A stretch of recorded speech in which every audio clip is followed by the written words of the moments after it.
Hey, what's up, everyone? Welcome back to our monthly recap series for the Apollo Smart Museum.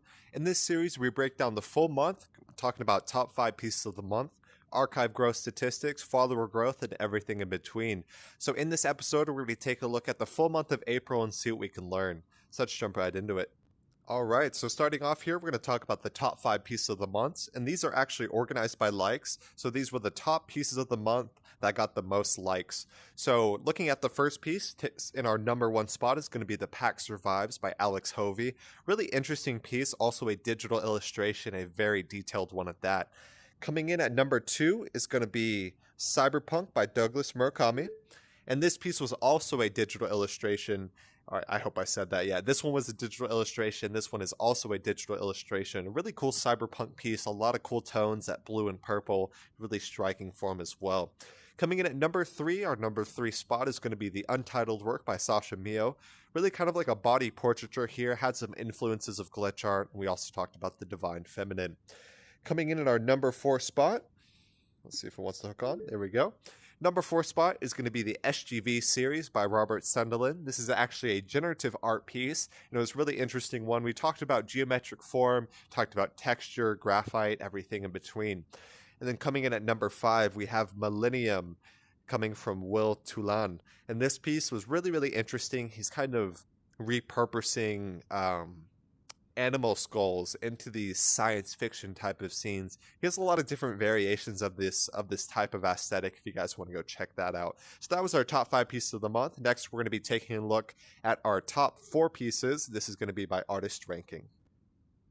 All right, so taking a look at our top pieces by artist ranking. So we separate artists based on their popularity. So any artist with 3,000 or less followers is going to be underserved. 3,000 to 10,000 is an anchor artist. 10,000 to 50,000 followers is going to be our established, and then 50,000 and up is going to be our prestiged artist. So coming in our underserved, the top piece of the month is going to be Ni by Shu Zhu. This is actually a promotional piece for an upcoming film project that he is working on. Coming in for our anchor artists, so anchor artists have 3,000 to 10,000 followers. This is going to be the piece Rim by Ian Max. Really interesting tones and kind of that kind of tribal or traditional aesthetic, and also a mix of science fiction as well. In our established pieces, we have Cyberpunk by Douglas Murakami. Of course, established artists have 10,000 to 50,000 followers, and we looked at that piece a little bit just a second ago. And then finally is going to be our prestiged artist. It's going to be the Untitled work by Loesch. Really, really interesting work, talking a little bit about sorcery and the divine, and then also the serpent symbolism. So prestige artists have 50,000 followers and up. So those were our top 4 pieces by artist ranking. And then next we're going to take a look at any artists who had more than one showcase in a single month. All right, here we are. So we actually had 2 artists who had more than one showcase. And so first is going to be Amir Zand, and that artist, one of the pieces we're actually going to be rewriting, so we'll revisit that another time. But we have Ryan Hawthorne. He is actually an established artist, and these were the 2 works that came from Hawthorne. Both of these were from the 404 collection, a glitch art inspired collection that's doing a bunch of really good work, and it's also minted on the blockchain if you guys want to support him directly. Next is going to be Douglas Murakami, actually 2 cyberpunk themed works. Murakami is a career digital illustrator, and he does some amazing work. So these were the 2 pieces that he got in the month of April. Some amazing works coming from that artist. So just to take one more look at that artist, I call it artist rate of occurrence. So we have Amir Zand with 2 in the month of April, Ryan Hawthorne with 2 in the month of April, and Douglas Murakami also with 2 showcases in the month of April. Next, we're going to take a look finally at our archive growth rates, artist representation, and follower growth. All right, here we are. We're going to take a look at archive growth, artist ranking, and follower growth. So starting off, we note about an 8% increase in the total archive growth. Here we reached about 380 pieces in the end of April there, and we added about 27 new pieces to the archive. Coming in at number 2, let's see.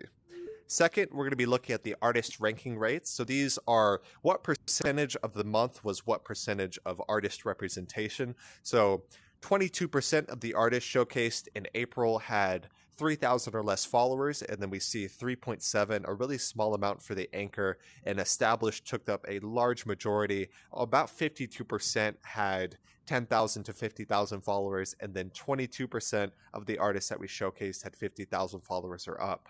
And then we're going to plug this into our full graph to date. So at the end of April, out of the 380 pieces that we have in the full archive at the end of that month, we had 25% are underserved, looking really good on that. We do need to boost our anchor rates up just a little bit. We have 13.6, and then established 28.3% of the archive, and finally prestige with 32.9%, so about 33% there as well.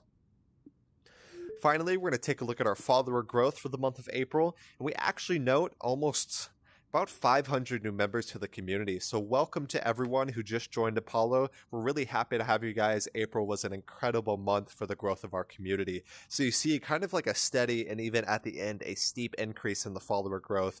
And then we plug that into the quarter 4 and beyond, and you see just an incredible growth of the community. So I want to lend a massive welcome to everyone who just joined us. Hope you guys are enjoying the art that we're showcasing. Connect with some of the artists that you see within our community if you want to support them directly, and really just make some friends and kind of exchange the art that we're all looking at. So hope you guys enjoyed. This was the full April recap for the month of April. We looked at archive growth, artist ranking, we looked at follower growth, checked out artist rate of occurrence, top 5 pieces of the month, and everything in between. So I hope you guys enjoyed. Hope you guys learned something. I'll see you guys on the next recap. That'll actually be May recap. My name is Apollo. This was the Apollo Smart Museum, and I'll see you guys on the next episode. We hope you enjoyed today's episode. If you'd like to support our work directly, please check out our Apollo community tokens. Apollo Art Exchange is an ecosystem of art appreciation which elevates artists each and every day. Thanks for listening.